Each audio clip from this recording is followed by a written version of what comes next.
Notice that all the concepts of quantum mechanics refer to the observer's knowledge, not to what's happening and causing the observer to have those experiences. So, the collapse of the wave function is ridiculous. It's just, of course, you don't know where you're going to find this so-called particle until you measure where it is. But quantum mechanics limits them to thinking about, what the observer's knowledge is. So everything then becomes information. Is information gained? Is information lost? What information? The observer's information. There's nothing physical in any of this. There's no physical theory at all without a physical space. When you admit that space is physical, you can say that's the medium in which light moves at sea. In today's video, I have a conversation with Henry Lindner. Henry is a physician, but he got my attention with his paper on the philosophical inadequacy of modern physics, which I've linked in the description. This paper gives an excellent essentialization of what's wrong with quantum mechanics and relativity. Henry has also developed alternative theories to that of modern physics, including the flowing ether model, which I've covered in previous videos, as well as a theory of quantum phenomena that doesn't have photons. I don't agree with everything he has to say, and I actually disagree with him on many points that I didn't get the chance to challenge him on here, but I think we will all learn something from his perspective. So please enjoy this conversation between me and Henry Lindner. Much of my work in Inductica is based on the premise that our modern physical theories are flawed and need to be fundamentally overhauled. However, that sort of leaves open, why is it that I think our fundamental theories need to be overhauled? And I have, the reason I think that is because I basically agree with a lot of thinkers that have come before me, such as David Harriman, who give strong arguments against modern theories and talk about their flaws. So what we're going to do today is get Henry's perspective on why these theories are wrong. And I think that there's a lot to be learned from the way Henry thinks about this. And I think this will serve to motivate us in continuing Inductica's mission, continuing to follow along with Inductica's mission, which is to fundamentally overhaul and replace these theories so that we can actually move on and make new discoveries. So thank you very much for coming on the program, Henry. You're welcome, James. Thanks for having me. So let's start off with the big overarching question. Tell me in broad strokes why our foundational theories, quantum mechanics, and general relativity are flawed. Well, let me begin by giving, your listeners some background. Why should they listen to me? Who am I? Do I have a PhD in physics? No. Did I take mathematics beyond, calculus 1 and 2 in college? No. But what I am is a person who decided after having gone through a great deal of education, schooling, college, even while I was in medical school, I realized I didn't really understand how the world worked, and I wanted to do that. I wanted to figure it out. I started to think about, the world in general, and years later, I was sitting down trying to understand, the cosmos and its complexity and its evolution. And so I thought, well, where does all this stuff come from? What is everything made of? And I looked to Einstein. And what I found was the primary constituents of reality are mass energy and space-time. So what are those? I read Einstein's little book, The Special and General Theory. I had it with me. I was working in Saudi Arabia at the time. And I realized, having read Ayn Rand and her distinction between the primacy of consciousness and the primacy of existence in philosophy. You either start with the mind and you work from there with our conscious experience to build a model of the world, or you start with some idea that some external reality exists and you try to understand that. Well, I realized very quickly that Einstein's mass energy space-time consisted only of measurements made by the observer, literally, as Einstein said, with his rods and clocks. And I quickly realized that we have no theory whatsoever of what exists and is causing any of the phenomena we deal with. What is light? Why does it move at sea all the time? And for whom? What is gravity? What causes it? We have a model. We have an observer's rods and clocks model called general relativity that is just a description of what gravity is doing to our rods and clocks, our atomic clocks, and so forth, and how matter moves. So that, I then had this kind of epiphany one day, because I had studied Newton in college, and I realized that gravity could be very easily explained if Newton's inertial absolute space, the inertial frame, were itself accelerating towards Earth, radially in all directions, accelerating towards Earth at g, the gravitational acceleration at that point. And that perfectly explains the ballistic aspects of gravity. And then I had this intuition, well, what about the velocity of this flow? If we've now turned Newton's absolute space into a fluid that flows radially into a sink, what's its velocity? And a little bit of thinking and wondering and looking at the situation made me realize this flow would reach the velocity that Newton called the escape velocity, although it's flowing inwards. But it makes perfect sense if you're trying to fire a projectile away from the Earth, it needs to leave with the escape velocity so that it can overcome all the acceleration of the inflowing inertial space. And so basically, I for the first time realized there's a way to understand gravity. So why, I tried to publish it, I tried to get people interested, nothing happened. But it got me interested in the whole history of why did Einstein create a physics limited to what observers measure with their rods and clocks in their frame. Why did he create a special relativity? If you look at its 3 axioms, there is no mention of the cosmos or any cosmic frame. There's only coordinate systems. Light moves at c in every coordinate system, which is a non-physical concept. The same light moves at the same speed in coordinate systems that are moving at different velocities relative to one another. Yeah. It's not physical or cosmic in any way. And so that led me on a very long journey. And the reason that I'm here and can speak to you is that what I discovered are philosophical problems. And these are unknown to people who are experts in these models because they simply they're children when they get trained to do the math, to accept that the world doesn't make sense. Light just moves at c for every frame. You just have to accept it. Your career is going to be limited to finding equations that match certain things. And my, James, my daughter entered, she decided for her own reasons to study physics and was very successful and gained a great deal of knowledge. And she saw what happened to grad students, and professors told her what happened to grad students once they got into the system. The first year, they're interested, they think they're going to learn the big secrets of the cosmos, what everything is, how it works. They're going to become experts in the most fundamental questions of natural philosophy. Very quickly, they learn that no, you're not going to get any answers about anything. Here are the equations. Here's the math. It's very complex. No, we don't know what it actually refers to, but it works. And this is all you're going to do the rest of your life is get the math right. Really. And it is very demoralizing. She saw it happen. Yeah, this is a different perspective on the very same hell I experienced. Or that might be a little dramatic, but the extreme disappointment to think that I was going to get the chance to study the fundamental nature of the universe.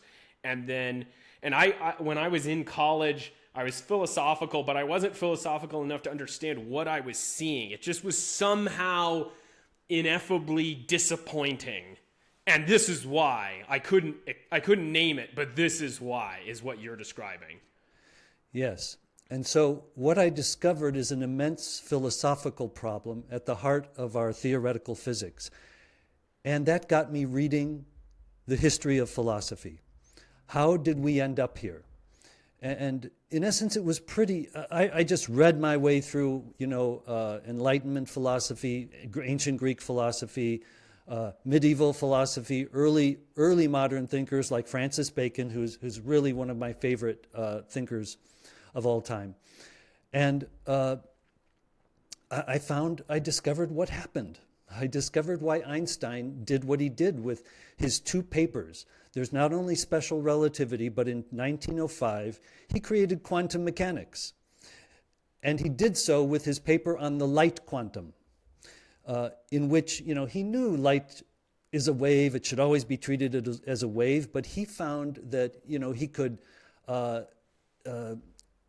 used, what Planck had found with blackbody radiation and what photoelectric experiments were showing, and that is that the light that was emitted and absorbed by electrons bound to atoms had this quantized character. And so he realized, hey, we can just treat light as a particle of energy that leaves the source, travels, through space and is absorbed in the photoelectric multiplier, and we can just treat it as photons. Well, it works to a large extent in some ways to do that. It gives you a statistical treatment that, so many photons are made here, they're absorbed here, and so forth. And, you can do that, but it doesn't make any sense of what light is. The only way to understand, there's so many qualities of life that are completely incompatible with the photon model. So I looked at the philosophical background, and in a way, it's a simple detective job. Look at what Einstein said. He said that he was greatly influenced by Hume and Mach. He had read Berkeley, he had read Kant, and in essence, he was a philosopher too. His view was to impose a different philosophy on physics gained from what he had read from the people he, found to be interesting and that he admired. And so that is what he did. Now, if you look at Hume and Mach, I will come back to them very quickly, but I'll tell you they got their ideas from a thinker before them who was Bishop Berkeley. And I'm not alone in finding this connection. Karl Popper wrote an article on Berkeley as a precursor of Mach and Einstein in Philosophical Conjectures, a book he wrote. And so Berkeley is very interesting and really the key to understanding all of this, because he was a bishop of the church. And what he saw was the Copernican revolution that was just 250 years before, or 200 years, and then the Newtonian revolution, which was contemporary. He saw them as a threat to religion, and in essence to spiritualism or theism as their core concepts. The idea that there's a spirit God that created everything, and we are spirits in a material body. In essence, this is still the default belief of most people. And so a physics that was compatible with that was very appealing back then and has remained so. But let me give you more detail. Most of you have seen the movie The Matrix, with Keanu Reeves. One of my favorite films, because it actually embodies Bishop Berkeley's theory of who we are and what we're experiencing and why. And it came down to this. He saw Copernicus's ideas and Newton's theory as a threat to religion. He literally attacked Newton, and this is kind of a forgotten story, as an atheist. He said Newtonian mechanics is atheism. Why? Because Newton said that space and matter follow these rules and do what they're going to do without God, without any need for God. There's no God making things happen, controlling things, and that this would lead to atheism. And indeed, Newton responded to that by adding a scholium to his Principia, in which he essentially equated his absolute space with the Spirit of God. So he found a way to kind of, reduce the conflict. But so Berkeley rejected dualism. Dualism is the idea that the world has two realities, spiritual and material. We are spirits in a material body. God is a spirit who made a material cosmos. This is dualism. And Berkeley saw that if we accept dualism, what's happening, and this was before Darwin, is that as people keep explaining how the things work in the world by materialistic so-called explanations, and that leaves less and less room for God as the cause and creator and sustainer of everything, and leads to atheism, which will lead to chaos, loss of authority and this and that. So he made a decision, which was to get rid of the cosmos, literally get rid of the cosmos as an entity. And how did he do so? Very simply. He said that there is no material cosmos, there is no matter, there's nothing but the spirit world. And you are spirits. I am a spirit, you're a spirit, and God is a spirit. And actually what he's running is a spiritual matrix in which our spirits' experiences are coordinated by God with each other's spirits' experiences and with this matrix, a spiritual world that he created. And so he studied, Berkeley said, that that's all we should do. And literally he created what is modern science with a capital S. And I'll get into that soon. But he basically created a science that had eliminated the cosmos from its core structure, and was only going to seek what God gave us, which is the experiences and measurements that we have. God is feeding these experiences to our consciousness, and we should just, measure things, find the laws that he's using to make this matrix work. It's all just, this is consistent with the idea that we're at the center of the universe and all these stars wheeling around are just this light show put on for our benefit, in effect. Yes. It's the non-natural.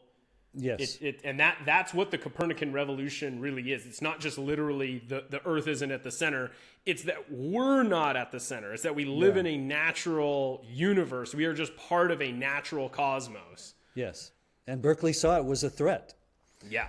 And indeed, a kicker is coming, folks. Einstein claimed that the Copernican revolution was rendered meaningless by relativity. I'll explain exactly why he said so, why he could seriously say that. So anyway, Berkeley, studied the laws of optics because, and he was very good at it because he was trying to figure out how God created this feeling that we have that there's this three-dimensional extended space. How did God do this? Well, he used the laws of optics. So literally, God is a game programmer. Let's create. He creates this 3D world and uses all these physical rules, laws, to make us feel like we are beings in a material world. The downside of his idea is literally he says God is a deceiver. But that was okay because he got rid of what he saw as the major threat to religion, spiritualism, which was the cosmos, and understanding the cosmos, its evolution, and how it produced us. And again, this was before Darwin, but it kind of inoculated the world against the full impact of Darwin's ideas, which I can certainly explain later. So this is Berkeley. Now comes David Hume. Whom Einstein had mentioned Berkeley, but he didn't really understand him fully, as I mentioned in a paper. Actually, everything I'm talking about can be seen in papers at my website, henrylindner.net. One called The Philosophical Inadequacy of Modern Physics goes through this whole philosophical argument. So David Hume was Berkeley without the matrix theory. he said he took the epistemology, which is all that we should do is describe our sensations and measurements, but he dropped the metaphysical rationale, which is that everything is a spiritual matrix. Because very few people can really believe that, but they took the epistemology and they ran with it. And Kant came along and said, well, there's reality, but we can't know it, so we can only know, the things presented to our senses, and we impose on that reality these categories of space and time that are actually mental categories, mental, parts of our mentation, basically. Well, then came the most important figure before Einstein, who had the most influence on Einstein, who is Ernst Mach.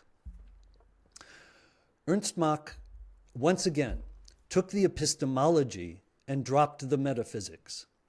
So Ernst Mach is very famous. In my view, he really created what we would call modern science. He said that science should never do anything but find the laws that govern our sense experiences. He said anything beyond that was just metaphysical speculation and worthless. And that he never spoke of philosophy. He spoke only of science. He never spoke of theory. Basically, he spoke only of models that we use to describe our conscious experiences. And his view was called positivism, and it was very influential at the time Einstein was a young man. There was the Vienna group. The idea of logical positivism had become very popular in philosophy. He said we should never think of this absolute space because we can't see it or feel it, Newton's space. We should only, talk about the relative motions of things, and therefore he coined the term relativist. People who drop Newton's absolute space and will only talk about relative motions of various things are relativists. And this, it was also, his idea was also called sensationalism. It really has many forms. And so Einstein admitted that in his early years he was very strongly influenced by Mach.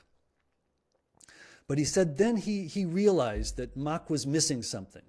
Because as you know, Mach denied that atoms existed. There were no atoms for Mach because we couldn't see them, feel them, touch them, pick them up.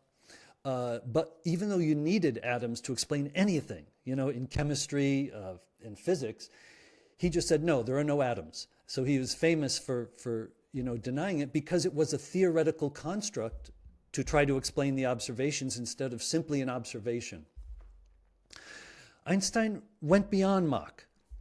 He said, we need some way of, we can invent these theoretical constructs that would then serve as the cause or background to explain why we're experiencing these things.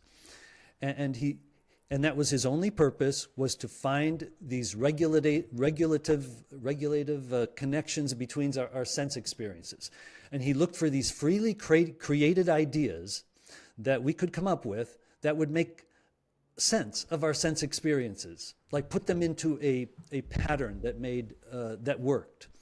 And the photon is that kind of idea. Absolute C was that kind of idea.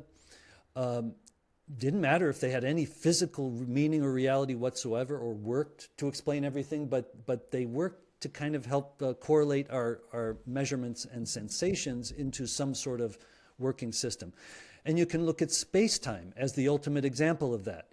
Here's this four-dimensional solid that, serves to represent what all observers kind of, are observing from their different motions, perspectives, and so forth, with their rods and clocks being altered by their motion. It is basically Bishop Berkeley's matrix. You can look at space-time as the matrix. God has made this space-time matrix, and it affects all our measurements and produces our experiences. So briefly, Einstein, I would say there's a difference between Berkeley saying everything is consciousness and God is putting on a light show for our benefit and we just need to figure out what the thoughts of God are. That's one view. but there's a different view of modern scientists, which I think is far less serious. It's just as flawed, but it's less serious. It's the idea that or it's not even the idea. It's like the unspoken mindset that all of our concepts that we come up with to explain things, they aren't real. They aren't to be taken too seriously. They are just mental models for keeping track of the results. And I think that's so ingrained into most scientists now that they don't really entertain the alternative. They haven't asked themselves, well, which is it? Am I talking about what really is the case, or am I talking about something that just helps us remember the results of experiments? Yes, a constant confusion. It's never resolved, and we can go into many examples of that. But so Einstein, essentially, he ended back up as a Berkeleyan, one way or another. He kind of believed, and he was inconsistent. Let's be very clear about this, and I mentioned this in the paper. He admitted it himself. He said a physicist can be an unscrupulous philosopher. And by that, he really meant epistemologist. He said, we can resort to realism, idealism, subjectivism. We can resort to whatever we want to basically get things right. And that's where the problem lies. He was not consistent. If he were consistent in saying that he didn't believe any physical cosmos existed and therefore didn't need to be modeled or described, then everyone would have understood what he was doing, and it would have been rejected much sooner. But he made it seem as though he's trying to describe a physical world. He really did believe in a kind of independently existing physical world. But he was only going to approach it from within consciousness. Basically, still just use consciousness as our means, as our, you can call it hard physics. All it does is describe our measurements and give us the right predictions. And he believed that we would look for the determinative, rules, ideas, assumptions, freely created ideas that would help us do this, help us get a model that works. And this is why he did not accept quantum mechanics fully, because they couldn't find any underlying rules, concepts that would produce a determinative answer, a determinate result. All you could get is statistics. And that's why he would say God doesn't play dice. He would bring up in his discussions with Heisenberg and Bohr, he would and Pius, he would say, if a mouse isn't looking at the moon, does it not exist? Or does it start existing when a mouse looks at it? Because he saw quantum mechanics didn't escape solipsism. Since it doesn't postulate any kind of regulative system, it can't, to predict reliably what we're going to measure. He basically said it is solipsistic, and the Bohr-Heisenberg Copenhagen interpretation is solipsistic. It says there's just the observer, there's just these functions, wave function that helps predict what we're going to measure, and there's nothing else. As Feynman and others would put it at some point, shut up and calculate. And Einstein, said we need to look deeper. We need to find, what some rules of the matrix, literally. And nobody did, and nobody will.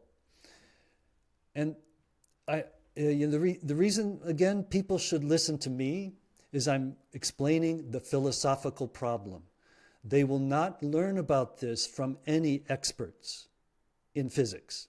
Anybody who's gotten a PhD had any desire to understand the world hammered out of them a long time ago. Or let's put it this way. They try to understand the world, but they're stuck with models that were invented specifically to not model the cosmos or understand it.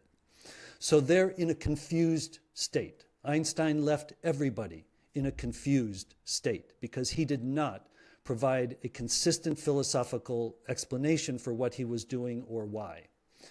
And so people they're taught these models, they assume that relativity is a theory. It isn't. It's an observer-based model of what observers are supposed to measure with their rods and clocks. They assume quantum mechanics is a theory of the physical world and how it operates. It is not. It's nowhere close. It is only a model of what observers are going to see or measure with their photoelectric multipliers, their Atlas, devices in the LHC. They are simply seeking a mathematical system that will give them the right predictions. And quantum mechanics, again, Einstein rejected it for good reason. It is not a theory at all. It's an ad hoc model. It's the worst kind of model. And the reason I say it's ad hoc is if you look at it, it has 26 free parameters. There are 26 vital parts and quantities in quantum mechanics that were only found by experiment and plugged in. And that includes the masses of all the important particles, the coefficients of connection. I think they're called connection coefficients. All of these were found by experiment and plugged in. Infinities and had what to do be, you view as the problem with that?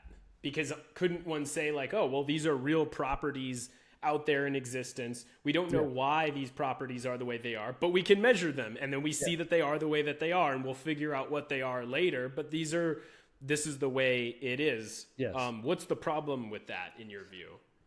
Well, I didn't say it's inaccurate. I didn't say it's wrong. And indeed, it's right.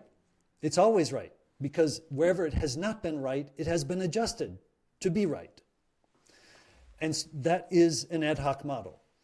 And indeed, like the epicycles. Every time the observations didn't fit the epicycle model, they simply added another circle on top of the circle to make the correction. Until they got it so accurate, it worked. And Copernicus came along with this much simpler model, an objectivistic model, more objectivistic, that the sun was at the center.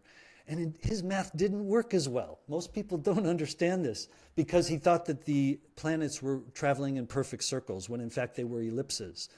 So his initial model did not get the facts right, but it was correct. And without it, we would still be in the shit, so to speak. Right. and this is the problem that quantum mechanics does not attempt to explain what is existing and causing any of these things. It just keeps inventing particles, many of which are not particles at all, like light, probably like neutrinos, which are probably waves in space. There are gravity waves, but then quantum mechanics and general relativity are incompatible, as they say, because they're doing very different things with their subjectivistic approaches to things. And so quantum mechanics, when we do decide to figure out what's causing all these things, the quantum mechanical, the correlations that have been found, the ideas that quantum mechanics has come up with that work, they will all be very useful, but they all have to be reinterpreted, within a working theory. And I'll get back, right now is a good place to talk about where the rubber hits the road. And it's this. Remember Berkeley attacked Newton for his absolute space that determined how matter moved and that resisted matter's acceleration. Well, Einstein's primary goal that he inherited from Hume and Mach was that he was going to eliminate physical space from physics. Basically eliminate this thing we couldn't see, touch, or smell, although it's necessary to doing all of those. We're going to eliminate this ghostly absolute space since all we know are our sensations and measurements, and do physics without the ether, so to speak. I like to call it physical space. You can call it ether space. I'll ask you about that difference in a moment, but go on for now. Yeah. So, and that is part of eliminating the cosmos and causality from physics, which is what Einstein did. The only way you can do that is to eliminate space as a substance that has a role in all physical phenomena from physics. You have to get rid of space as a reality, as a cosmic reality that has a role in things. What is its role? You can't explain anything without it. For instance, why does light travel at sea? Well, it has to be traveling at sea relative to something. And if it's something physical, it must, and light is indeed a wave, there must be a medium, a wave medium, an electromagnetic medium in which light is a disturbance. So that explains everything we know about light, literally, to understand that it is a wave in a medium. Fields are alterations of a medium, as you discussed recently. To have a field or a wave without a medium is to drop the context. That's a simple philosophical error. You can't have a wave or a field without a medium that is waving or is being altered in its various parts that affect nearby parts and so on and so forth. And so you can't explain why there is a limiting velocity for matter. What would prevent matter from moving faster than c? Magic? A law? That's all relativity and quantum mechanics leave us, is a physics of magical laws. That just, right. Is it just the rules? That's just the code written into the matrix that you can't, that's just the speed limit? I mean, that's literally the language that's used all the time, that it's a speed limit, as though there's a cosmic governor, who's going to send the cosmic cops after us if we go too fast. But so what all of this is to show that we have a physics that was based on the abandonment of the attempt to explain what causes anything. Mm-hmm. And physicists don't understand this. They want to understand the world. And something. Yeah, they want to understand the world. They are victims. They are victims. Yes. Yeah, I think they're sort of like victims that got sucked into. A lot of them, most of them are like victims that kind of got sucked into a system. I would imagine a lot of politicians might be like this, where they start kind of idealistic with a particular goal in mind, and then they compromise and compromise and compromise in order to fit into the system until there's just nothing left of them, basically. I don't know if victim is quite the right word, but I don't know if that's the right characterization, because at the end of the day, like, they're the ones who did compromise, although a lot of them, I think, didn't have the philosophical equipment to understand how they were compromising their dreams. They just thought, oh, well, if I want to do the thing I wanted to do, if I wanted to study the universe, I got to go through this system. I got to do this. I got to do that. And then, unbeknownst to them, they're, the ways of thinking that allow you to understand were slowly stripped away. Yes. Yeah. And I've had some kind of sad conversations with, my daughter's classmates when they had gone through the system and now they were grad students. She told me they were very interested in all kinds of ideas when they showed up. But now they think that the essence of being a good physicist is to give up the idea that you're going to understand everything and just find the math that works. It's sad, but I would say victims, because they are victims of an academic system that imposed this on them when they were children. They, unlike myself, I figured this out when I was 30 and I had experience in medicine, natural sciences, biology. I understood a lot about how the world works. And so I could take all this on, as someone with some philosophical maturity. They are students. They've spent all their years, and I've written against schooling. I think it distorts children's natural philosophical development. So they spend these 12 years in grade school through high school. They spend 4 years in college. All they are taught is that you are no good. You should accept what you're told by authorities. You should memorize these things, and you should spit them back out at us. Spit them back out. You should do all these, lists and lists of problems to show that you know how to do the math and to do what we've told you to do. And so they get into graduate school, and they have never, ever been allowed to think for themselves up to that point. And they're not going to start. They're not going to start. So I can tell you from my own experience that as someone who did think for myself throughout that entire process. Unique. It's a lot of extra work. It's discouraged. And by this, I don't mean the teacher is up there telling you better not think for yourself about this. You better just go with, no, of course they're not saying that. If anything, they're saying the opposite because explicitly, but the thing that's required to get through the sheer volume of material at the rate it's being taught and the way it's being taught, where you're not being given the proof, the only way to get through it is to accept it without fully thinking it through. You can't, there simply isn't the time unless you are just a super genius, and those are very few. Unless you're just a super genius, you're not going to be able to understand the justification for this stuff yourself. And as someone who would not be satisfied until I had that justification, it made the process just extremely difficult the entire time. And also what made it worse is because I didn't know the nature of the thing that was slowing me down, I didn't realize that the reason I didn't understand any of these philosophical points we're making about the harms that school did.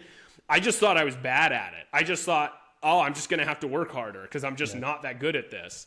When in fact the opposite was true. That's what a child will do. They will blame themselves. Yeah. What else are you supposed to do? Sure. Yeah, there was, because the answer was just beyond my comprehension at the time. So I just figured, well, there's only one thing to do, which is just to work harder. And as a result, I just worked like a mad dog in college and got worse at physics, I would say. Like I made negative progress for several years and got more confused. Yes, you're very unusual in this regard. I thought I was a student who really wanted to learn things and understand things, and that really was why I was a top student all the time. But I had a long way to go to really start, deprogramming myself and reprogramming myself to understand this world and to get to where, I got by my own effort outside the system. So there's this massive philosophical problem with relativity and quantum mechanics. And it is not understood by PhD physicists. They are products of a system. And so you'll often hear them say, oh, philosophy is worthless. Philosophy doesn't help us. Philosophy's, crap. Well, that's because they have a belief system which is a false philosophy, an extremely perverse false philosophy that has prevented them from even trying to understand the world from the start. As I mentioned, Einstein was confused, and he actually claimed, as late as I believe 1954, when he wrote the book The Evolution of Physics, I think that was the name, with Infeld, he said that relativity rendered the Copernican revolution meaningless because it's just a choice of coordinate systems. Oh, wow. I've often thought about that, which is, I've had the thought, couldn't you kind of make the geocentric model correct if you just literally, just say, oh, well, we're in the Earth's reference frame. And then it's right that the sun is going around us and all of that. Here's the thing. There has to be some way that you could have it both ways, where you could admit that all motion is relative, which I think it is. I do believe all motion is relative. That's something that we're going to have, even though I think there's an ether as well, but we'll talk about that in a moment.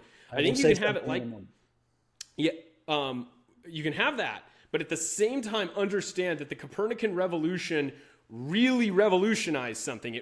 There's really this new perspective that epistemologically takes man out of the center. Epistemologically, it makes man just part of this natural world and not the center of this cosmic light show that's being put on by God for our benefit. It changed astronomy and physics. Without it, we would have never had Kepler, who figured out what the orbits really were, which is ellipse. Without knowing their ellipses, Newton could never have figured out that an inverse square law attraction would make it all work. So Copernicus was necessary to all further progress in physics. Yes. And so Yes. for Einstein to say that it's just a matter of a coordinate system and it was a meaningless revolution shows his complete misunderstanding of the true nature of physics and how it should progress. Now I want to take Yeah. on your belief that everything is relative. Because Motion is relative. no, it's not. Special relativity is built upon, one of its axioms is that all laws of nature are the same for any, co-moving coordinate systems.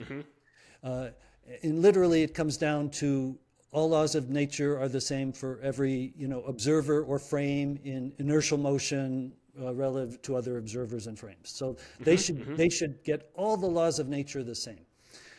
And he emphasized this by saying there is no such thing as an independent trajectory. But there is only a trajectory relative to whatever frame of reference you choose. Right? Everything is relative. That's why it's called relativity. There is only relative motion. There is no cosmic motion. There is no motion relative to this absolute space or any physical spatial frame. But indeed, it doesn't work at all. Special relativity is false from the very beginning. It never could be true. Number one, light doesn't move at c relative to everybody, not the same light relative to every reference frame. Yeah. Nonsense. Number two, relativity never works. For this reason, it predicts complete symmetry between two frames. So I see your clock running slower and your length shortened, and you see my clock running shorter and my length shortened because we are in relative motion. So it predicts symmetry, perfect equality between frames. Everything is relative, but it doesn't work. There is no symmetry or equality between frames. And this is illustrated directly by the twin paradox, which they believe they have resolved, but they never have. Why? Because they don't understand relativity. This is the killer. They don't really understand these models they're using. So what they do is they fix relativity, again, an ad hoc fix. And how do they do that? To resolve the twin paradox, they must always, and actually to treat any physical phenomena, they must always introduce a third frame, a causative frame, a frame that makes one. So the only way to resolve the twin paradox and in fact to apply relativity's equations, which are actually Lorentz's ether equations, the only way to make relativity work is to violate relativity. So you have to say, oh, one of those twins at some point accelerated. Yeah. Now he's in a different frame. And But so, now we have to ask, accelerates with respect to what? what? Yeah. Yeah, right. This So is a real, they introduce, this is a real issue. the only way to make sense of anything or to treat anything in terms of motion and in the whole relativistic sphere, apart from quantum mechanics right now, is to say that there is some frame. They will say acceleration is absolute. Well, are they Newtonians now? Why can they say that? If relativity says that all laws are the same for all frames in motion. And as a matter of fact, they don't understand what general relativity is. Because Einstein tried to expand or generalize special relativity. So now it's not just observers in inertial motion who don't feel any acceleration and aren't rotating, for whom the laws of nature should be the same. General relativity, as a natural extension, and he stated it very clearly, would give us a physics in which the laws of nature are the same for all observers or frames in any state of motion. That is what general relativity was supposed to be. So how do you get the laws of motion right for someone who's rotating? Of course, what are they rotating relative to? Well, space. This space, which has this quality that Newton gave it of being the inertial reference frame, but where it is and how it moves is a whole nother question that we probably won't get into in this video. So he said so he said he was going to relate the laws of physics to any randomly rotating, morphing reference mollusk, like a clam. Give him any clam, and he would find a way to relate the laws of motion to it. Well, this is nonsense, and it never worked from the start, because you can always tell if you're accelerating relative to space, cosmic space, or if you are rotating in space. And again, the whole Copernican revolution thing was to fix this problem of thinking we can just make the laws from any reference frame, find the laws that govern the cosmos. You can't. And so general relativity was a non-starter from the very beginning. But what he did was gain the same, and I thank Einstein for this, because he gave me the insight with his principle of equivalence of gravitational and inertial acceleration. So, he understood that being on the Earth's surface was exactly like being in a rocket, being propelled at 9.8 meters per second squared by rockets, by being in a ship. Or he called it an elevator being pulled, by a rocket at 9.8 meters per second squared through space, like through, deep space. And so why is being on the Earth's surface exactly like being accelerated by a rocket in deep space? Well, what's the simplest way that they can be alike? They're exactly the same thing. And they are exactly the same thing if space is a fluid that is accelerating as it flows into Earth.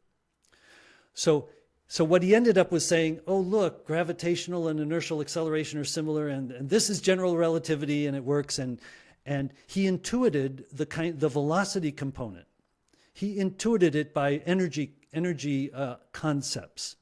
And this will be an interesting question for history as to why he came up with what is flowing space and its velocity and acceleration, but with this very complex mathematical system, with tensors and so on and so forth, which I've never bothered to master because it's boring and stupid. Absolutely. Whereas flowing space is as simple as can be. Space is flowing into the Earth. Space is flowing into a black hole. Where it reaches the velocity c is where the event horizon is. And many people have admitted that flowing space, this idea perfectly fits the math of GR, perfectly explains flowing space. Many people have published this throughout the many decades, even beginning soon after Einstein published GR. And that was Goulstrand and Painlevé showed that you can treat it like Lorentzian frames falling, at the escape velocity into Earth, or any gravitating mass. And so this is where we are. We have experts who basically only know some mathematical models that they think are theories of reality and of the cosmos. And so what we have is endless confusion. And the invention of just bizarre, concepts to try to fix the problems created by their false model, their observer-based model. Notice that all the concepts of quantum mechanics refer to the observer's knowledge, not to what's happening and causing the observer to have those experiences.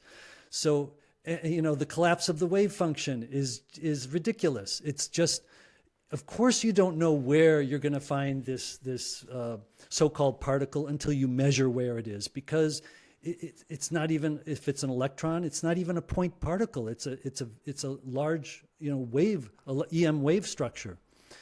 But quantum mechanics limits them to thinking about what the observer's knowledge is. So everything then becomes information.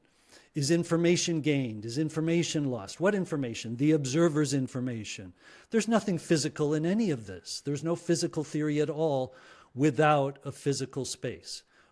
When you admit that space is physical, you can say that's the medium in which light moves at sea. That's the medium in which moving atomic clocks are slowed, or atomic spectra are redshifted, because that's all that happens. There's no time dilation. There's just a redshifting of the frequencies that atoms emit and absorb. And that's how our atomic clocks work. It's redshifting of frequencies. Likewise, muons live longer when moving through space at high velocity because they also have an electron associated with their structure. And somehow it works a bit, its frequency works a bit like a ticking clock. The lower the frequency of the electron, because it's moving through space, the longer the muon lives. So let me put that in my language to make sure, in my conceptualization, to make sure I'm understanding what you're saying, make sure we're on the same page. Sure. For both the aging of a particle and the emission of light, there is some kind of internal process going on, some kind of internal motion or process of change, which when the body moves through the ether, that process slows. It takes longer with respect to the other processes of change, so long as it's moving through the ether. So as a result, when the object moves through the ether, the vibration of a charge that causes the emission of light is a slower vibration. So it emits redder light, or lower frequency light. And in like form, the lifetime of a particle increases if it's moving through the ether, because whatever internal process causes its aging and subsequent dissolution also takes longer as a result of motion through the ether. Is that identical with your view? Yes, there's a perfect, simple analogy for it, and that is the light clock. Yes, it's used in all of it's a light clock. All of it is somehow like a light clock or a Michelson-Morley experiment. Exactly, and they're basically the same thing. And I'll explain. By the way, Dialect has a great video on how the slowing of atomic clocks or the slowing of time is actually just the fact that as a light clock moves through space, the light moving back and forth, if it's perpendicular to its motion through space, has to go through more space. And it's a diagonal path. And that's where Lorentz transformations comes from, because it is the Pythagorean theorem. It's that simple. Yeah. It's just the longer path that light has to travel, when it's moving between parts of an object that is moving through space. Now, Michelson-Morley, you have space going in different directions, set on the Earth here. But if instead of a light clock, say you have a light rectangle, and you're sending light around a circular or rectangular path, the very same slowing will occur. And I think that's a better physical analogy for the electron associated with an atom, because like an atomic clock basically looks at the frequencies absorbed that can be absorbed by a cesium atom's outer electron. And what is it? It is something it is an electric EM wave structure that is moving about the cesium atom's nucleus. So basically, it is moving like this through space, and it has to move a longer distance, as it finds its way through space. If it's forced to move through space fast enough, it will practically stop. So we say time stops at the highest velocity, because it can no longer do a circular electromagnetic motion through the medium when it's moving at the free wave velocity. So that's it. That's atomic clocks. That's what happens. And indeed, time dilation is an idealistic notion, which there are many idealistic notions related to relativity and even quantum mechanics. And time is not some magical thing that can speed up or slow down, or it's not like the universe has a play button and sometimes God plays the movie in slow motion. That's not how it works. All that's going on is that things are changing, and they can change slower or more quickly with respect to the rate of change of the other things. And this is why I call it, and that's time, and that's time dilation, if you want to call it that. But really, it's what I call it is duration dilation, because certain durations of certain processes just take longer. Time is not this spiritual, magical, mysterious dimension. Yeah. First, physicists should only talk about what we actually measure and see, and that is that atomic clocks slow when they're in motion. Yeah. Atomic clocks slow when they're sitting on the Earth's surface. A pendulum clock runs faster in greater gravity, not slower. So different physical processes are affected differently under different physical situations.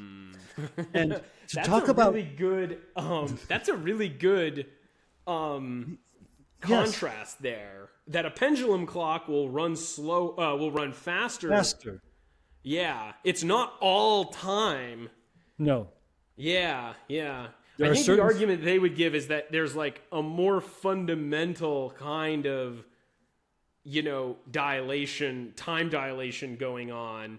And it just so happens that process, gravity, that causes the time dilation also causes the pendulum to go faster. But then that just goes back to our philosophical point, which I think we would both agree on, which is that there is no such thing as time as such. There is all time. I mean, there is a such thing as time, but it refers to these relative processes of change and how quickly these processes of change are completing with respect to one another. Yes, I will give you my kind of take on it. We are creatures who have language. That's all that makes us different from the great apes. We have a more complex central nervous system, brain, but what really makes us different is we have language. So we invent these words to represent things. And unfortunately, humans have gone off the deep end by thinking our words inhabit another spiritual higher dimension. This is idealism, this is Platonism. No, they are tools that we invented to help us represent and understand the cosmos so we can manipulate it better. We can find food. We can make tools. Without language, you can't. So what is time? It is just our way of describing evolution. That's all it is. The evolution of cause and effect. One thing causes another. We call that time. We mark cosmic evolution by getting a clock. What is a clock? It's just a very regular cause-effect process to which we can compare the processes that, all other processes. So we try to find the best clocks that aren't affected by temperature, by motion, by heat, by gravity, by this, by that. And so, we have atomic clocks now that work by the mechanism I mentioned. Before it was springs, and before that it was sand going through a small nozzle in a sand clock. And so that's it. We mark this thing we call cosmic evolution, and we call this a time. Whatever our clock is showing us is our regular cosmic evolutionary process that we are going to, compare everything else to. So you would say, I agree with everything you've just said, except there's sort of a broad formulation that I think I might disagree with. So let me ask you about that part I might disagree with. You would say that time is just a human concept. It's not a real thing that physically exists out there. Evolution is real. Cause and effect is real. Atomic clocks are real. Sand clocks are real. But time is a word. It's a concept that we use for certain purposes. We can use it well, we can use it poorly, but it is just a word. I feel like I'm in the Matrix movie now, That is a word, it's concept. But the word time refers to something real. Yes. Sure, time is a word, but it's referring to a real thing. So when we say time, we're referring to a physical thing, not a mere human construct. I can say Harry Potter, and that refers to a mere human construct. It's just a made-up character. Mm-hmm. And so that's real, but it's a human construct. It's not something out there in the physical world. Is it a fact out there? Are we referring to a fact out there or just a human construct. All I would say is it's not a thing. It's not a separate thing from the cosmos or its evolution. It is a very useful and necessary word to describe the evolution of cause and effect. The cosmos is existing, it existed a moment ago, and things are changing and it exists in the next moment. And we mark that change with our concept time. We get good clocks, and so we can say how much time passed, which was simply the process of our measuring clock. That's what it produced for us to give us this very accurate time idea of how much time has passed, or duration, like you said. But duration is basically so closely related to time. I don't see how it sheds light on talking about time, but I am talking about various physical processes that occur, by different, durations under different processes. But time doesn't slow or speed up because you warm something up or cool it. But your clock, your clock could slow up or speed down because it's warmer or colder. Yeah, and that is a fundamental error in my view in relativity, is that there isn't a question, why are our measurements changing? It's just, time itself just changed, and time itself is just subjectively different for different observers if they're moving relative to one another, and that is philosophically unacceptable. Yes, and this relativity of simultaneity is just a way to kind of keep the relativity program going. In fact, we know how to resolve when one thing happened relative to another. We use the laws we have. We use the ideas of how much our clocks may be slowed. We use our best idea of how far away the thing is, and how its clock, so to speak, its physical character may be changed by where it is. And so we can reconstruct what happened, at time X, 400 billion years ago. We reconstruct, we figure out what happened then. So it's relativity of simultaneity is just basically a restatement of relativity with an abandonment of the need, the goal, the desire to actually say what happened at the same time as what in two different places in the cosmos. I see your perspective on this last point. I have no arguments against it, but I'm open to other views. But that will wait for much further videos on that one. It sounds like on it largely we agree on the nature of time. Let's actually move on to space. Because I believe we have different understandings of space. So you've been talking about space as being, it sounds like you've talked about space as being synonymous with the ether. For example, you'd say that space flows into gravitational objects such as the Earth or the sun, and the fact that space is moving with respect, the fact that space is moving is what causes gravitation, for example. And so you consider yourself to be in agreement with Newton that there's a such thing as absolute space. And but I don't call it absolute, because his space was a single Euclidean solid. Right. But couldn't we just say, well, Newton had no evidence of space being anything other than that? So if you were alive at the time of Newton, you would have agreed with him, I think, right? To an extent, but he didn't want to think except so, the God part. Yes, he didn't want to think so overtly physically about space, because he actually wrote in letters to Halley and Boyle that he thought maybe space is condensing onto matter, condensing into its inner parts, and that this was causing gravity. But he took, I would say, the religionist's way out, or maybe even you could say the coward's way out. And he just said, let's just talk about this abstract absolute space and not get into such physical notions of how it actually creates gravity or does anything. And so then he ended up with the compromise which he himself hated, and that is that gravity was a force acting in absolute space between two objects. And it never worked, and Einstein was quite right to reject this idea. In what sense did it not work?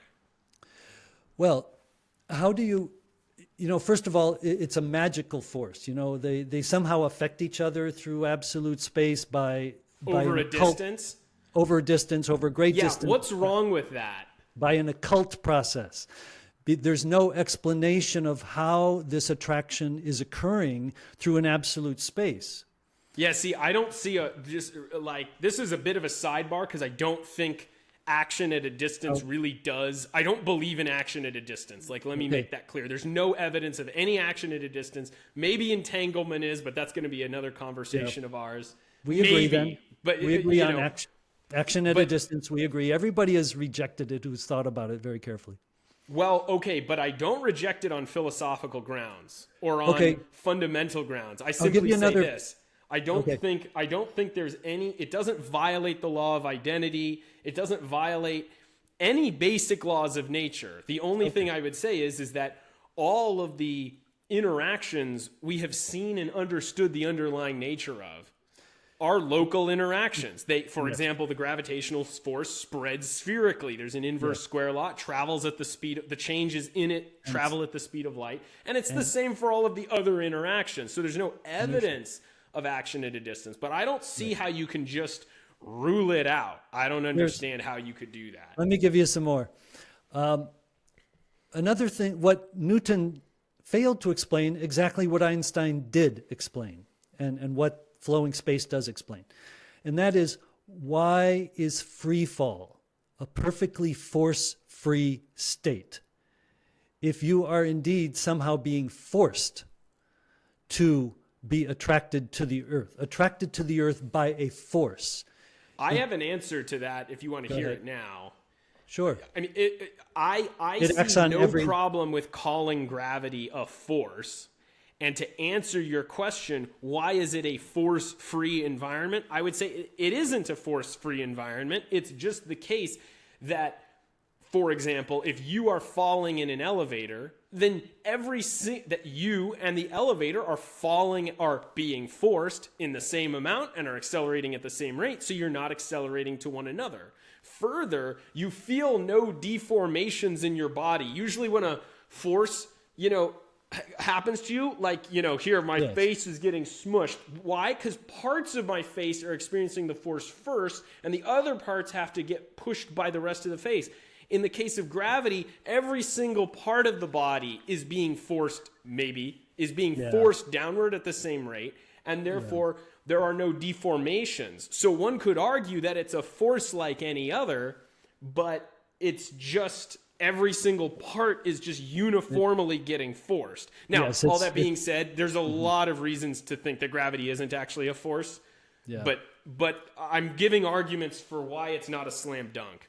Yes, I understand. That's probably how they rationalized it all these years, is to say that every single atom in your body is experiencing the force, and so you have no they call it haptic, no sensation that can make you feel like you're being forced in any way.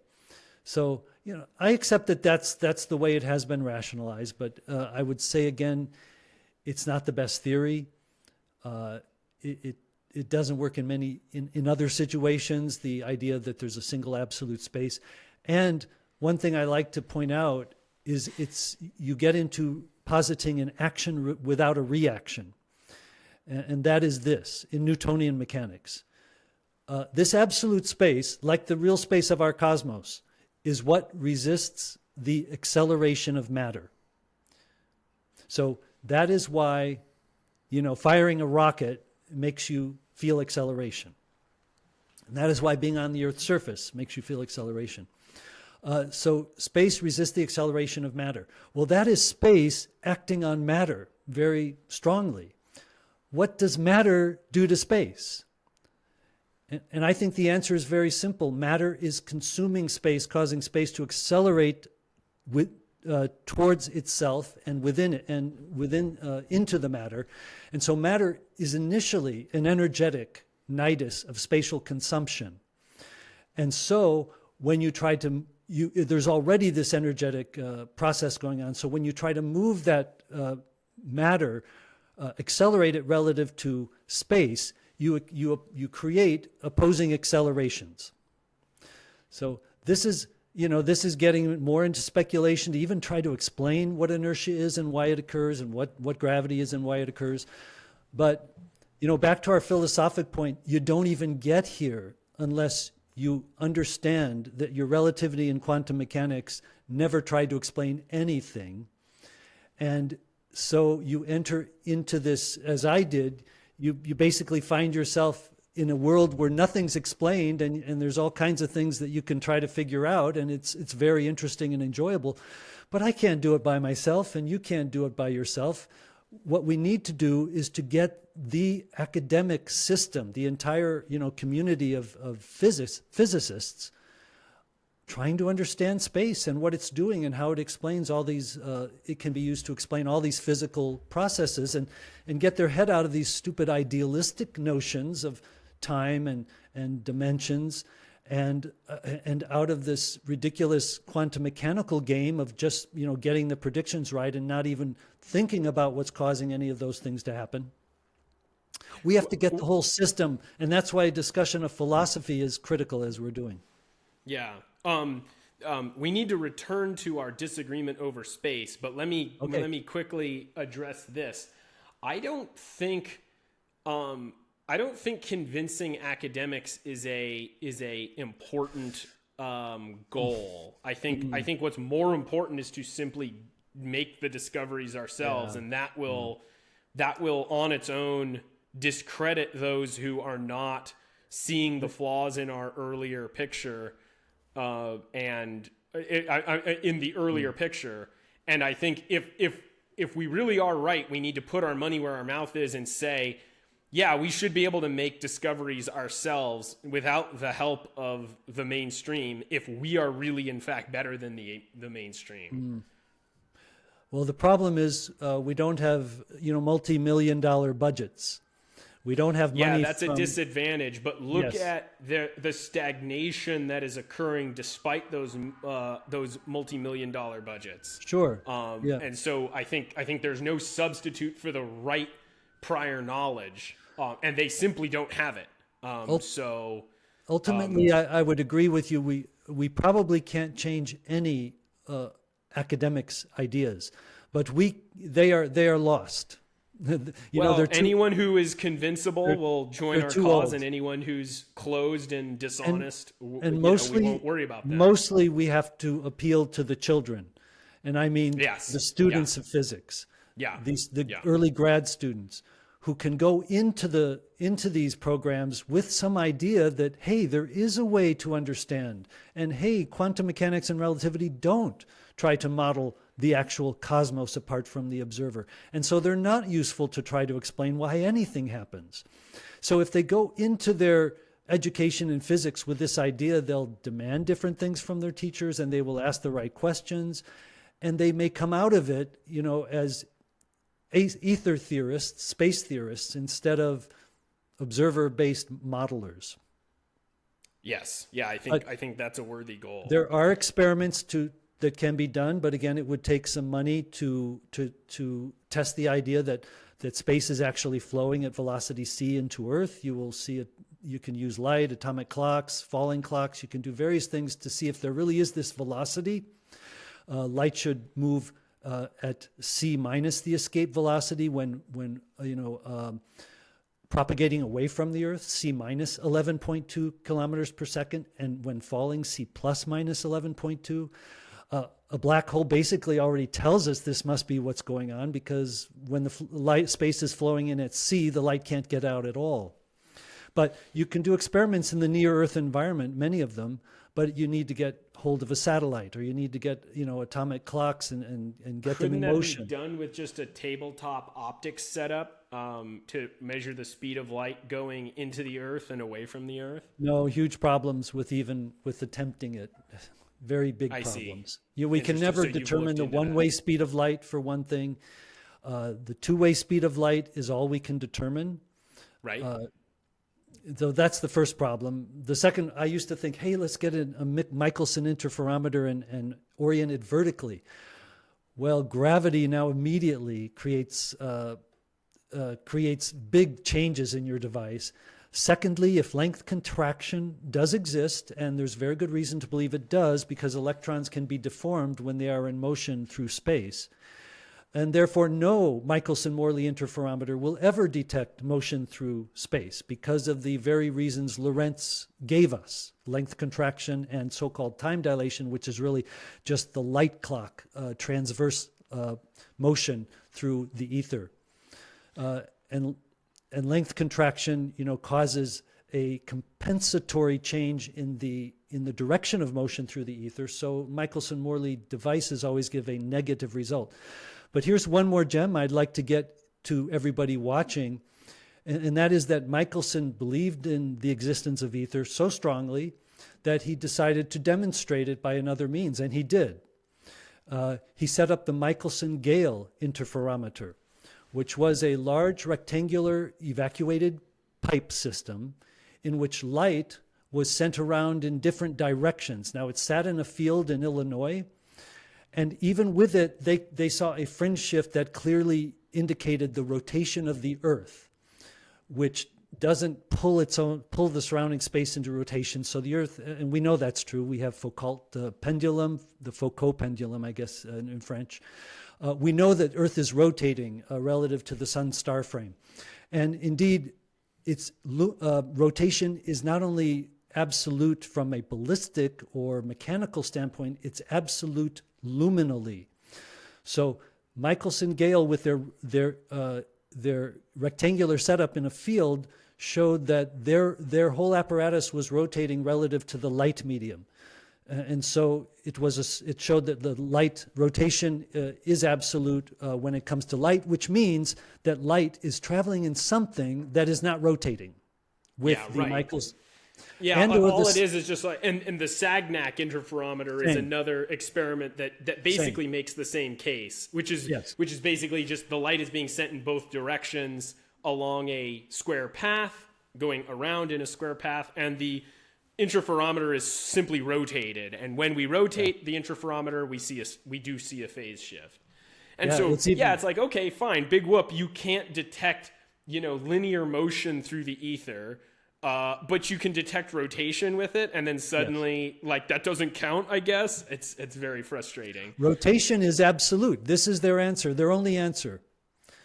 Acceleration is absolute. Yeah, but absolute with respect to what would be the that's where they're confused. Yeah. That's where they fail to fix the problem with their false epistemology. They fail to fix it because they don't question what they were taught. They just repeat the answers they were told as children. It's just absolute.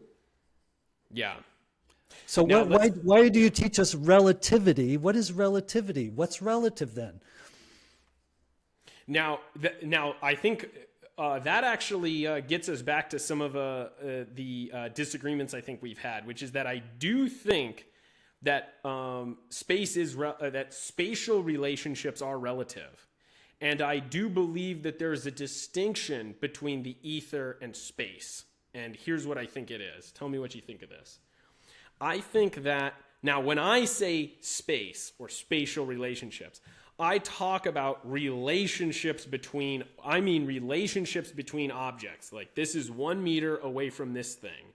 And there's more to my view, but I would say that. Now, the fact of spatial relationships is a purely relative fact. We can't talk about any kind of absolute spatial facts. There are only relative spatial facts. Even if we were to talk about we're getting back to Leibniz and Mach. So go ahead. Leibniz, Mach, Newton, Yes. and Einstein. And these are we're all right. players They who were have right thought in about a these sorts sense. of They were things. right in a sense, and you're right in a sense too. So keep going. So let's see. So let's see if we can get the best of all worlds. So we only know relational spaces. We only know, relations. That was Mach's, argument. Now, yeah, I would agree that space is only a relative phenomenon, but I go further than that. I think Mach was missing a big part of the picture here. So when we talk about space, and motion. We're talking about position and motion relative to something. Yes. Now, you can talk about, for example, that the Sagnac interferometer is rotating and therefore gets a fringe shift. But why is that? Well, because it's rotating with respect to the ether. Okay, now then at this point you could just say, okay, well, space and the ether are synonymous. But I would say we need to there's two things that need to happen. We need to distinguish between the relationships between entities and the medium that carries these electromagnetic waves, these various different kinds of quantum waves, the gravitational waves. We need to differentiate between those two things, number one. And number two, if you are correct about the waterfall model, that the ether moves into a planet, then it's especially important for us to distinguish space from the ether, because you are saying that space moves. Well, you're saying that the ether moves. Therefore, the ether can change, parts of the ether can change their position with respect to other parts of the ether, which means that space is a separate phenomenon from the ether. Why? Because it means that the ether is a thing that can move spatially. So maybe there is a Newtonian absolute space that the ether moves through. I doubt it, by the way, but that maybe.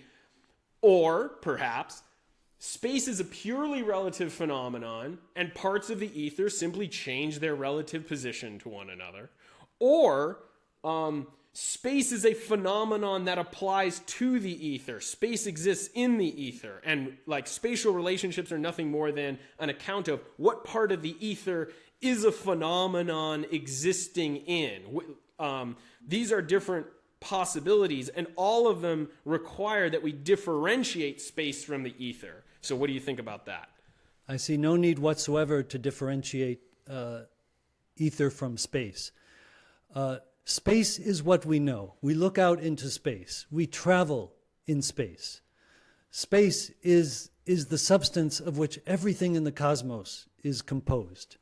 Space has parts. This is the first thing you get to when you get into the joy of actually trying to understand the reality, is that space must have some smallest parts. I call them cells. You can call them whatever you will.